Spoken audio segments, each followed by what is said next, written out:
aptekalardan dori darmon toshib xo'jayinim to'g'risi charchab ketgandilar. O'zi xo'jayinim mani deb charchab ketdilar, to'g'risini aytsam. Faqat men uchun yugurdilar xo'jayinim.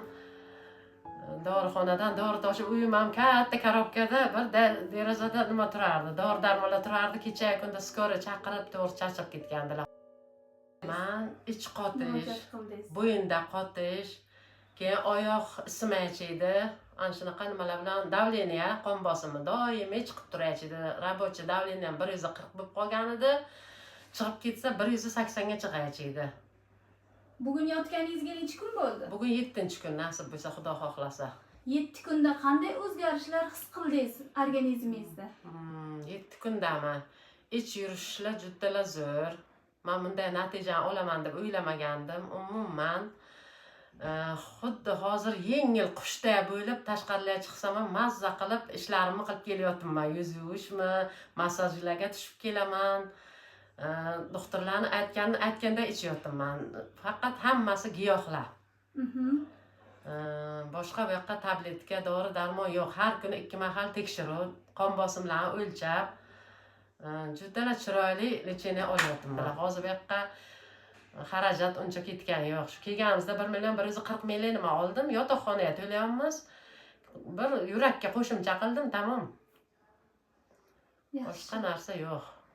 O'zgarishingiz yaxshi. O'zgarish juda yaxshi. Xursandman xola. Oyog'im muzlaychiydi. 10 ta nasib kiysam ham umuman ismaychiydi. Qishda faqat pechga tutib, isitib o'tiraychiydi. Muzlab ketgan ekan hamma joyim. Sovuq qotib, yaxlab ketgan ekanman, sovuq o'tib ketgan ekan. Ana shularni tekshirib, yuraklarimni alohida menga lecheniya qilib berdilar. Oyog'ingiz isidimi? Oyog'im isidi. Oyog'im hozir juda zo'r ko'rpaga o'ralib yotaychidim. Hozir ko'rpadan chiqarib yotaman oyog'imni 2 kechadan beri. Davleniya qanday bo'ldi? Davleniya 130 ga hozir 90 bo'lib qoldi. Kecha 120 ga 80 edi.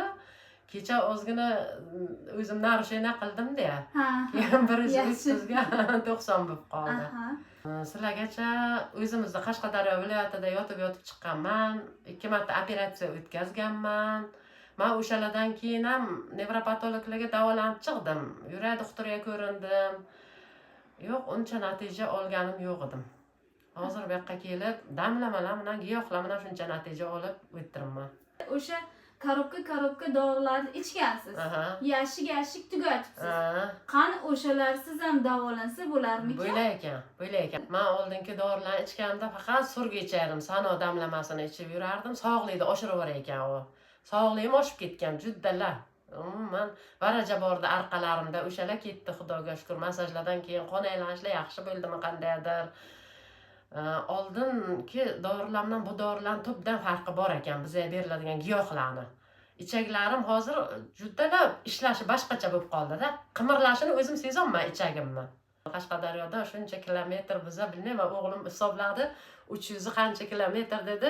Matiz mashinasida shuncha joyga keldim, masala ixlos qilib. Massajlar qanday bo'ldi? Qo'yib ketdi. Massajlar juda ham yaxshi ekan. Qizlarimizga rahmat, hammalari qo'llari dard ko'rmasin. Judalar qo'llari shifo ekan. Tochkalarni bilib o'zlari bizani massaj qilyaptilar, juda zo'r. Rahmat xola, sog' bo'ling. Men shu 1,5 yildan beri oyog'im sal shishyapti, tagi. Xuddi ko'rpachaning ustida yurgandek o'zim sezmasdim-da. Og'riyardi. Keyin asosda ishganini bilib qoldim-da, keyin o'zimizda rayon больницасida yotdim. Yotgan paytim sal qaytadi-da, kelgandan keyin yana 1,5 oy ichida yana ishadi. Oyoqdan tashqari, oyoq shishi, og'riqlardan tashqari yana Sahirim 14 edi. 14. Necha yil bo'ldi Sahirga? 22 yil bo'ldi Sahir bo'lganimga. Nechida yurasiz davolanishlar bilan? Asosan boshqa birinchi 10 yil, 12 yillarda shu 9, 10, 14 men davolanib yurardim. Borgan sal 14 gacha chiqdi Sahir. 6 oyda bir davolanib turardim. Keyin oyog'imda shishiga qaytgandan keyin telefonda ko'rib qoldi, xotinim ko'rib qoldi. Keyin boraylik deb meni 3-4 marta aytdi. Men avval endi hamma joy bir deb o'ylardim, bormay yurdim. Keyin Majbur bo'ldim kelishga, shu bir ko'rib ketaylik deb keldim. Borgan saqirim tushdi. Nechiga tushibdi? 9 ga tushdi. 14 dan 9 ga tushdi. Aha. Keyin ketdimda bir 20 kun uyda yana o'sha giyohlarni yeb, Ha. tabiiy giyohlardan ichib, yana keldim. Hani endi bir 7 kun bo'ldi kelganimga. 8 kun, endi 8-kun ham ertalab massajni olib ketaman. Oyog'im yaxshi. 8 kundan buyon yana qon topshirdingizmi Sahirga kelganingizdan buyon? Qon topshirdim. Nechi chiqdi? 5 chiqdi. Sahirim 5 chiqdi.